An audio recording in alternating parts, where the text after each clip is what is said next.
ৰঞ্জিত দাস ডাঙৰীয়াৰ যদি ন্যূনতম লাজ চৰম সন্মান বুলি কিবা বস্তু আছে তেতিয়াহ'লে তেওঁ অধ্যক্ষৰ পদটো এৰি দিয়ক আৰু তেওঁ আকৌ মন্ত্ৰী হওক, আকৌ পইচা খাওক, আকৌ তেওঁ লুটক। আমাৰ বিধানসভাৰ আগৰজন অধ্যক্ষৰ নিচিনাকে বিধানসভাত নুলুটি আগৰ বিধানসভাৰ অধ্যক্ষজন এতিয়া মন্ত্ৰী হ'বলৈ বিচৰা নাই জানো? এওঁ মন্ত্ৰী হওক, কোনো ভাল মানুহ এজনক, নিৰপেক্ষ মানুহ এজনক, যাৰ নীতিজ্ঞান আছে, যাৰ ধৰ্মজ্ঞান আছে, যাৰ অন্তত সংবিধানখন সম্পৰ্কে জ্ঞান আছে, যাৰ সংবিধানখনৰ প্ৰতি শ্ৰদ্ধা আছে, যি মনুস্মৃতিক নহয় ভাৰতৰ সংবিধানক মানে, তেনেকুৱা এজন মানুহক ইয়াতে অধ্যক্ষ দিয়াটো উচিত বুলি মই ভাবোঁ। অসম বিধানসভাৰ বৰ্তমানৰ অধ্যক্ষ ৰঞ্জিত দাস ডাঙৰীয়া এম্পায়াৰ নহয়, নিজে এজন ক্ৰিকেটাৰত, নিজে এজন খেলুৱৈত পৰিণত হৈছে। ধৰক আপোনাৰ অষ্ট্ৰেলিয়া আৰু ইণ্ডিয়াৰ ক্ৰিকেট খেল হৈছে। অষ্ট্ৰেলিয়াৰো জাৰ্চি বেলেগ, ইণ্ডিয়াৰো জাৰ্চি বেলেগ।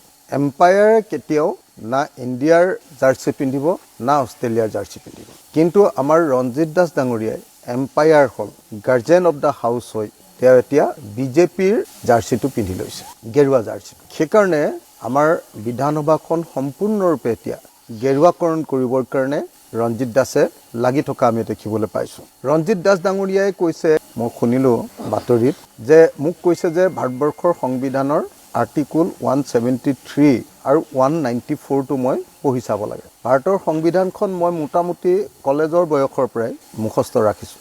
মই সদায় ছ'চিয়েল ষ্টাডিজত আৰু পলিটিকেল ছায়েন্সত ভাল ষ্টুডেণ্টেই আছিলোঁ। সেইকাৰণে মই ভাৰতৰ সংবিধানৰ বিষয়ে জানো, পঢ়া শুনা কৰোঁ। তেখেতে অৱশ্যে সেইটোক আৰ্টিকুল কয় নে অনুচ্ছেদ কয়, সেইটো কোৱাতহে অকণমান ভুলকৈ কৈছে। 174, 194, 173 এইবিলাক কথা কওঁতে তেওঁহে খালি অলপ অনুচ্ছেদ হ'বনে কিবা শব্দ এটা কৈছে তেওঁ, যিটোক আৰ্টিকুল বুলি কয়, অসমীয়াত অনুচ্ছেদ বুলি কয়, সেইটোক তেওঁ ভুলভাৱে কৈছে। 178 আৰ্টিকুলটোত স্পীকাৰ আৰু ডেপুটি স্পীকাৰৰ এপইণ্টমেণ্টৰ কথাহে লিখা আছে। তাত স্পীকাৰে বিজেপিৰ হৈ মাত মাতিব লাগিব নে নাই বা নেলাগিব সেই কথা লিখা নাই, সেই কথাটো খাটাং। আৰ্টিকুল 194ত বিধানসভাৰ সদস্যসকলৰ কথা, লেজিছলেটাৰ সকলৰ কথাহে লিখা আছে, সকলো সদস্যৰ বিষয়ে। তাতো স্পীকাৰৰ কিবা স্পেচিয়েল ডিউটি বা কৰ্তব্য সম্পৰ্কে লিখা নাই। 178তো নাই আৰু 194তো নাই। কিন্তু ভাৰতৰ সংবিধানৰ 10 শিডিউলত অতি স্পষ্টকৈ লিখা আছে যে যদিহে কোনো স্পীকাৰে নিৰপেক্ষতাৰ স্বাৰ্থত তেওঁ যি দলৰ পৰা জয়ী হৈ আহে সেই দলৰ পৰা বিধায়কৰ পদ ত্যাগ কৰে, তেতিয়াহ'লে সেই সমষ্টিত পুনৰ নিৰ্বাচন নহ'ব, তেওঁ বিধায়ক হৈ থাকিব পাৰিব। তাৰমানে ভাৰতৰ সংবিধানৰ স্পিৰিটটো কি? ভাৰতৰ সংবিধানৰ স্পিৰিটটো হ'ল যে স্পীকাৰে সদায় এম্পায়াৰৰ ৰোল প্লে কৰিব লাগিব, স্পীকাৰে সদায় দল নিৰপেক্ষতাৰ ৰোল প্লে কৰিব লাগিব। আৰু এনেকৈ দল নিৰপেক্ষতাৰ ৰোল প্লে কৰিবলৈ যাওঁতে, দল নিৰপেক্ষ ভূমিকা তেওঁ পালন কৰোঁতে যদি তেওঁ বিধায়কৰ পদ, বিজেপি দলৰ পৰা বিধায়কৰ পদ ত্যাগ কৰি দিয়ে বা যিকোনো দলৰ পৰা বিধায়কৰ পদ ত্যাগ কৰি দিয়ে, তথাপি তেওঁ বিধায়কেই হৈ থাকিব। সেই দলৰ পৰা ৰিজাইন কৰিলেও তেওঁৰ বিধায়ক হৈ থাকিব। কিন্তু দুৰ্ভাগ্যৰ কথা, আমি যোৱাবাৰে এজন যথেষ্ট গণ্ডগোলীয়া স্পীকাৰ পাইছিলোঁ, বিশ্বজিৎ দৈমাৰী। তেওঁৰ উৎপাততে থাকিব নোৱাৰা অৱস্থা হৈছিলে। এইবাৰ এনেকুৱা এজন স্পীকাৰ পালোঁ, যিজনে যেতিয়া চৰকাৰী পক্ষৰ বিধায়কবিলাকে, বিজেপিৰ পক্ষৰ বিধায়কবিলাকে কথা কৈ থাকে, তেওঁ হাঁহি হাঁহি সমৰ্থন কৰে, মোৰ দুপৰীয়াই তেওঁ ছাপোৰ্ট দিয়ে। আৰু টেবুলত ঢকিয়াই আমি যে টেবুলত ঢকিয়াওঁ যে সকলো বিধায়কবিলাকে এনেকৈ টেবুলত ঢকিয়াই তেওঁ পীযুষ হাজৰিকাক ছাপোৰ্ট দিয়ে। আমি যেতিয়া ক'লোঁ যে বিৰাট দাম বাঢ়িছে পেট্ৰল আৰু ডিজেলৰ, পীযুষ হাজৰিকাই ক'লে নহয় বেলেগ দেশত ইয়াতকৈ বেছি দাম নহয়। এওঁ হাঁহি হাঁহি ছাপোৰ্ট দিছে আৰু টেবুলত ঢকিয়াই খুব সমৰ্থন কৰিছে। তাৰপিছত যেতিয়া মই তেওঁক ক'লোঁ যে অধ্যক্ষ ডাঙৰীয়া আপুনি এইটো কি কাম কৰিছে, আপুনিতো কোনো বিধায়কৰ বক্তব্যত এনেকৈ টেবুলিত ঢকিয়াই ছাপোৰ্ট দিব নোৱাৰে, তেতিয়া তেওঁ উত্তৰত কৈছে, মই অকল পীযুষ হাজৰিকাৰে নহয়, মই ৰণোজ পেগুৰ বক্তব্যটো একেধৰণে হাততালি বজাইছোঁ। তাৰমানে দেশ ক'ৰ পৰা ক'লৈকে গৈ আছে আপোনালোকে নিজে লক্ষ্য কৰক, মানুহ ক'ৰ পৰা ক'লৈকে গৈ আছে আপোনালোকে নিজে লক্ষ্য কৰক। মই শুনিছোঁহে দেই, বোলে ৰঞ্জিত দাসক যেতিয়া অধ্যক্ষ পাতিলে, মানে ৰঞ্জিত দাসক অধ্যক্ষ পতাৰো এটা কাৰণ আছে। সকলোৱে জানে যে ৰঞ্জিত দাসক হিমন্ত বিশ্ব শৰ্মাই বেয়া পায়। কেলে বেয়া পায়?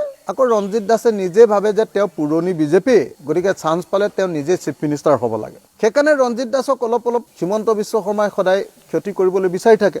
এইবাৰ বুদ্ধি কৰি ৰঞ্জিত দাসক মন্ত্ৰী দিব লাগে বুলি ভাবে স্পীকাৰ দি দিলে। স্পীকাৰ দিওঁতে ৰঞ্জিত দাসে বুজি পালে যে স্পীকাৰ দি দিলেতো তেওঁৰ দলৰ লগত সম্পৰ্ক কমি যাব, দিগদাৰ হৈ যাব, গতিকে তেওঁ এটা চৰ্ত দিলে যে মই স্পীকাৰ হ'ম, কিন্তু ৰঞ্জিত দাস যদি স্পীকাৰ হ'ব লাগে তেতিয়াহ'লে তেওঁক দলীয় সভাবিলাকত সদায় মিটিঙলৈ যাবলৈ দিব লাগিব। আটাইতকৈ আচৰিত কথা, চব বিধায়কবিলাকৰ নীতি নিৰ্ধাৰণ কৰা যিখন বৈঠক হৈছিলে কেইদিনমানৰ আগত আমাৰ এছেম্বলিৰ মাজত দ্বিতীয় দিনা, সেই মিটিংখনত ৰঞ্জিত দাসে বিজেপিৰ মিটিঙত যোগদান কৰিছে।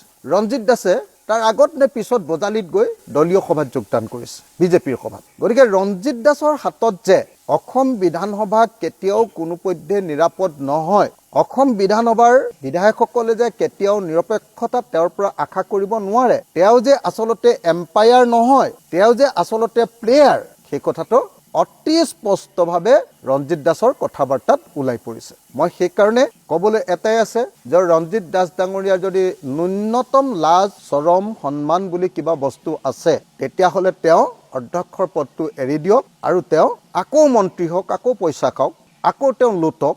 আমাৰ বিধানসভাৰ আগৰজন অধ্যক্ষৰ নিচিনাকে বিধান সভাত নুলুটি আগৰ বিধানসভাৰ অধ্যক্ষজন এতিয়া মন্ত্ৰী হ'বলৈ বিচৰা নাই জানো? এওঁ মন্ত্ৰী হওক, কোনো ভাল মানুহ এজনক, নিৰপেক্ষ মানুহ এজনক, যাৰ নীতিজ্ঞান আছে, যাৰ ধৰ্মজ্ঞান আছে, যাৰ অন্তত সংবিধানখন সম্পৰ্কে জ্ঞান আছে, যাৰ সংবিধানখনৰ প্ৰতি শ্ৰদ্ধা আছে, যি মনুস্মৃতিক নহয় ভাৰতৰ সংবিধানক মানে, তেনেকুৱা এজন মানুহক ইয়াতে অধ্যক্ষ দিয়াটো উচিত বুলি মই ভাবোঁ।